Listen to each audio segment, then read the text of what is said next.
Sobari. Iya. Ini geng atau gerbong atau gerombolan pembela koruptor nambah kekuatan kayaknya. Tidak menakutkan. Tidak menakutkan. Tidak. Belum tentu. Ini nama besar loh. Iya, tidak menakutkan. Oh, makin besar makin tidak menakutkan. Kenapa? Ya, karena orang besar kok berbuat begitu. Sudah akan menjadi kontradiksi secara internal. Oke. Dan orang tinggal membalikkan persoalan. Begitu. Jadi ceritanya kemarin Amin Rais, tokoh politik senior, sekarang di Partai Umat ya, dia punya partai Umat. Kemarin membuat publikasi video sekitar 5-6 menit gitu. Ngomong minta Surya Paloh, mendorong Surya Paloh untuk fight back. Bung Surya Paloh, please fight back. Jadi Bung Surya Paloh, silahkan ya pukul balik, jangan hanya diam saja. Nah, salah satu topik politik sangat hangat saat ini adalah perpecahan antara Jokowi dan Surya Paloh. Dalam kasus penangkapan mendorong. Johnny Plate. Bukan mendorong. Nah, terus? Memprovokasi. Memprovokasi. Kenapa disebut provokasi nih? Kalau mendorong itu untuk hal-hal yang sifatnya positif. Oke. Kalau provokasi itu memang notorious untuk hal-hal yang buruk. Ini dalam hal ini buruk nih ya? Jelas lah. Dia sebetulnya Amin Rais punya pilihan untuk mengatakan misalnya Bapak Surya Paloh, saya mengajak Anda untuk menghormati proses hukum gitu ya. Daripada galau apa dan lain sebagainya, marilah kita hormati proses hukum, dorong proses hukum. Kan Anda kan sering bicara soal integritas, restorasi, soal anti korupsi. Bahkan sekarang katanya banyak yang nagih netizen, Kang. Katanya janjinya kalau ada koruptor kalau dari partainya ada yang korupsi mau dibubarkan gitu. Nah, dia bisa mendorong seperti itu kan, Amin Rais, mendorong Surya Paloh untuk menerima. Itu mungkin yang disebut bisa bagus gitu. Yang disebut oleh Kang Sobari sebagai mendorong. Kalau ini namanya provokasi, Kang ya. Provokasi. Karena memanas-manaskan. Belum tentu dianya mau ikut ngelawan gitu loh. Kalaupun Surya Paloh melawan gitu. Belum tentu Amin Raisnya. Enggak. Ini kan penonton, ini tepuk-tepuk. Kalau ada risiko, hilang duluan. Iya, saya penonton gitu kan. Penonton. Iya, jangan-jangan gini dijeblosin. Ini tindakan yang tidak terlalu bertanggung jawab.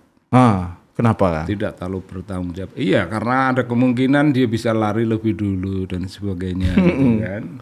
Selebihnya itu Pak Amin itu kan mengatakan sesuatu yang sangat bertentangan dengan perjuangannya sendiri. Apa yang bertentangan? Dan perjuangan apa? Tempo hari kan beliau itu menjadi tokoh reformasi. Oke. Reformasi itu satu diantaranya pembaruan di bidang hukum dan tindakan yang namanya anti korupsi. Mengapa sekarang malah membela orang yang korup dan malah memprovokasi supaya orang yang korup yang sudah memiliki tanda-tanda di sekitarnya Pak Bang Surya itu ada orang-orang yang juga memprovokasi. Di sekitarnya orang-orang itu pada marah kan. Membakar supaya Bang Surya menjadi lebih marah lagi. Sebenarnya kan tidak begitu. Maksudnya gimana? Tidak begitu? Seorang pemimpin yang seharusnya waras memandang persoalan hukum. Waras memandang persoalan politik. Ini kita mencobanya membuat keduanya itu terpisah satu sama lain. Meskipun kadang-kadang dalam suatu kasus entah kapan itu antara hukum dan politik itu digabung-gabungkan, hukum dan politik itu dibuat campur aduk sedemikian rupa sehingga orang bisa mengatakan politisasi hukum. Sekarang ini kata-kata politisasi hukum itu sesuatu yang sangat tidak sehat, Tidak sehat bagi siapa? Tidak sehat bagi orang-orang netral, Ya. bagi rakyat biasa. Tapi memang di dalam video itu Amin Rais itu memang secara spesifik menyebut bahwa penangkapan Plate ini adalah peristiwa hukum dan politik. Dia nyampur aduk tuh, memang Campur udah aduk jelas. lah. Dalam pengertian gini, oke, anggaplah kita ikuti logikanya Amin Rais ya Kang ya, bahwa ini peristiwa hukum dan politik. Artinya kalau disebut hukum dan politik ini aspek politik, bahwa tindak pidana korupsi itu menyangkut aspek hukum, tapi kemudian ada aspek politis di belakangnya, milih-milih, seolah-olah kesannya begitu, atau orang yang tidak bersalah dibersalahkan, di stigma jadi tersangka koruptor. Ini kan dia nggak ngasih, tapi kan dia nggak ngasih argumen, dia nggak ngasih bukti sampai dia bilang bahwa itu adalah peristiwa politik atau ada politisasi hukum di dalam itu. Kan dia nggak ngasih argumen, buktinya apa? Ada politisasi gitu loh. Beliau itu ya mohon maaf ya Mas Amin, beliau itu agak kalap. Kalap kenapa? Tindak tanduknya itu menunjukkan orang yang sudah kalap. Karena bagi kita yang mengerti beliau, pasti ada perasaan getir dalam hidup beliau sesudah reformasi. Sesudah reformasi, keadaan sudah berubah, beliau punya share besar, Betul. punya andil, tapi andil itu bukan saham yang bisa dipetik bunganya atau Betul. hasilnya, itu hilang begitu rupa.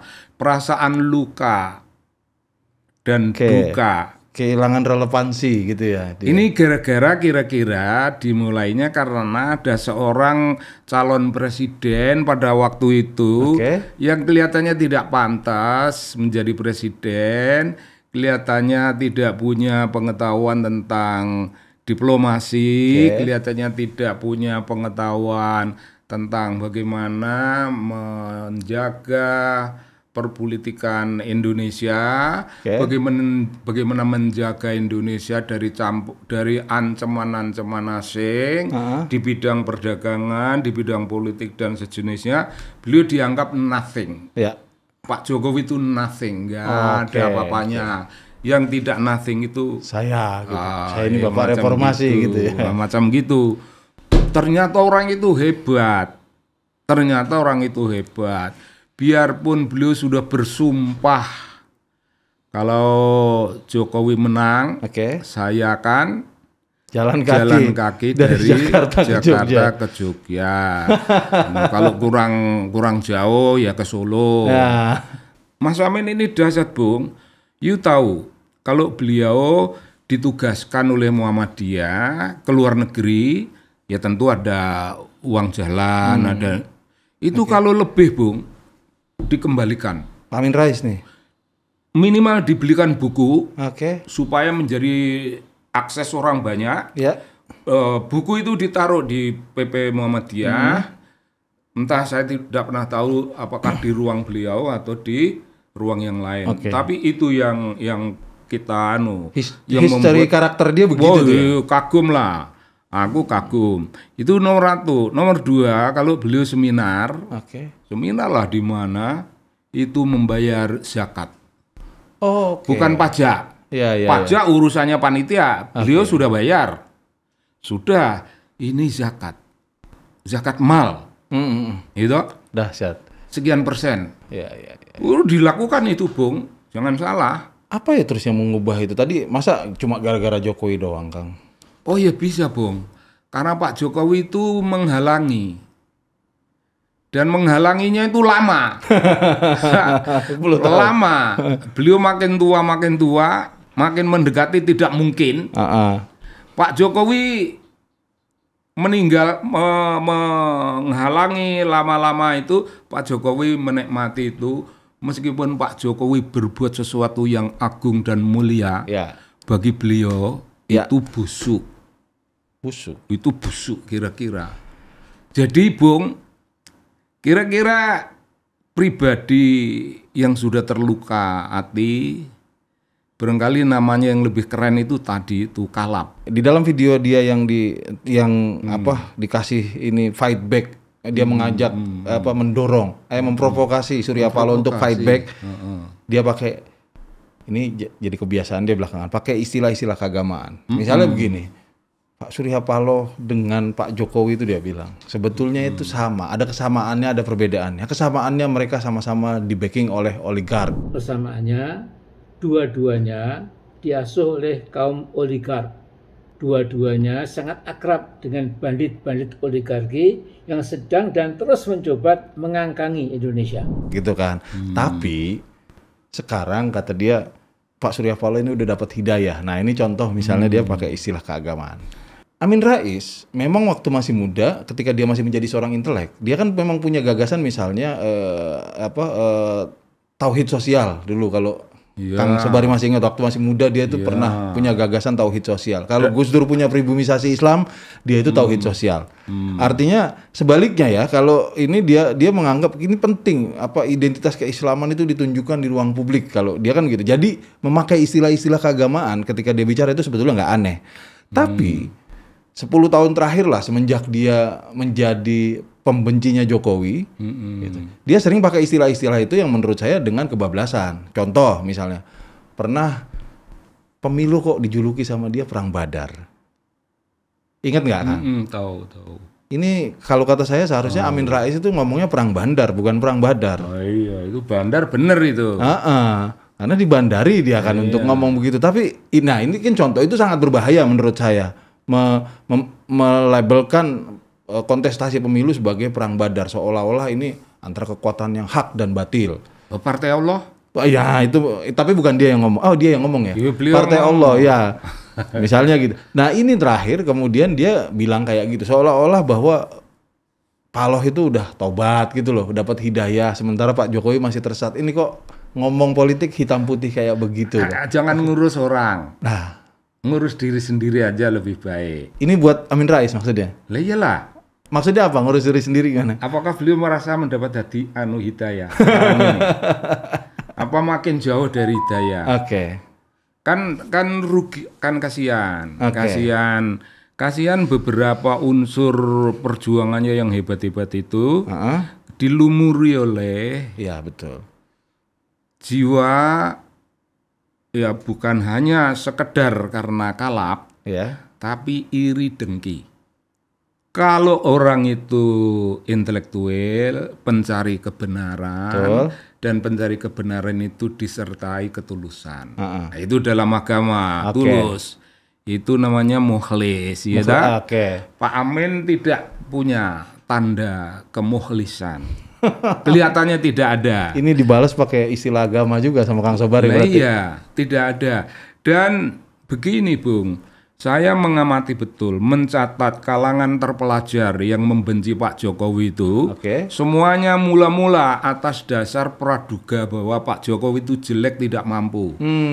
Tapi sesudah beliau terbukti mampu, mengapa mereka sebagai pencari kebenaran tidak kemudian mengakui aku nyari kebenaran. Jadi ternyata Pak Jokowi ini orang yang memiliki kemampuan, jadi aku temukan kebenaran. Aku dulu keliru, sekarang aku mengakui. Itu tidak ada. Itu persoalannya, Kang. Iya, itu. Kang Sobari menganggap mereka pencari kebenaran. Ya anggaplah begitu. Kita kan punya asumsi toh. Mereka itu kan akademisi. Betul. Orang sekolahan. Kembali ke soal Amin Rais. Ini mungkin pertanyaan terakhir ya. Kang Sobari kira-kira kalau setelah ngelihat video dia fight back Pak Surya Paloh gitu, yang menyampaikan pesan aneh, kira-kira kalau Kang Sobari ketemu sama Amin Rais mau ngomong apa sama dia kira-kira setelah ada video ini? Omongan sebaik-baiknya pun tidak akan dipandang baik. Karena saya lebih muda sedikit. Ini enggak. Dan yang penting dari video itu, beliau tidak sekedar membela koruptor. Tapi ingin membakar negeri ini. Masa Kang sampai membakar? Kalau Bang Surya Paloh terprovokasi dan menjadi kalap, orang-orangnya digerakkan, medianya digerakkan untuk hura-hura dan sebagainya, kan kebakar kita.